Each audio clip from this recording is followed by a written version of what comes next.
उस रात वीरान सड़क पर दौड़ते हुए आरव को साफ साफ कदमों की आवाज अपने पीछे सुनाई दे रही थी।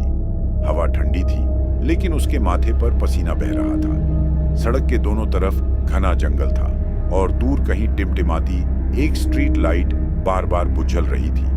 तभी उसे अपने ही कानों में एक अजीब सी फुसफुसाहट सुनाई दी, पीछे मत मुड़ना। वह रुक गया। दिल इतनी तेज धड़क रहा था कि जैसे सीने से बाहर निकल आएगा। उस सुनसान सड़क पर उसके अलावा कोई नहीं था, फिर भी उसे महसूस हो रहा था कि कोई उसके ठीक पीछे खड़ा है। हवा में जली हुई मोमबत्ती जैसी हल्की सी गंध थी। कुछ घंटे पहले ही वह अपनी छोटी बहन त्रिशा के साथ इसी रास्ते से गुजरा था। दोनों शहर से लौट रहे थे।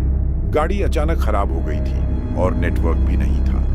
मदद की तलाश में वे पैदल चलने लगे थे। तभी सड़क के किनारे उन्हें एक पुरानी टूटी हुई मूर्ति दिखी, जिसके पास कुछ सूखी मोमबत्तियां पड़ी थी। त्रिशा ने उसे अनदेखा कर आगे बढ़ने को कहा था, लेकिन आरव ने हंसकर उसे अंधविश्वास बताया था। जैसे जैसे वे आगे बढ़े, त्रिशा अजीब व्यवहार करने लगी। वह बार बार पीछे देखती, जैसे किसी को देख रही है। फिर उसने धीमे कदमों से चलना शुरू कर दिया और तभी उसी सन्नाटे में उसने धीरे से कहा था, भैया, अगर कोई आवाज दे तो पीछे मत मुड़ना।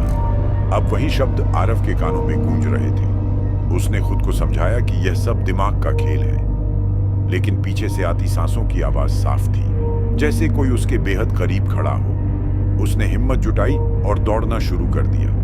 कदमों की आवाज भी तेज हो गई। सड़क पर स्ट्रीट लाइट अचानक पूरी तरह बुझ गई। अब चारों तरफ घना अंधेरा था। तभी वही फुसफुसाहट फिर आई, इस बार बिल्कुल उसके कान के पास।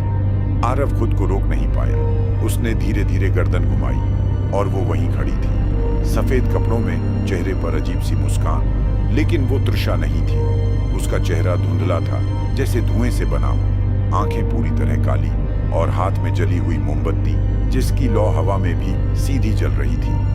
आरव का गला सूख गया। तभी अचानक उसे याद आया, जब गाड़ी खराब हुई थी तब त्रिशा सड़क पार करते समय एक तेज रफ्तार ट्रक के सामने आ गई थी।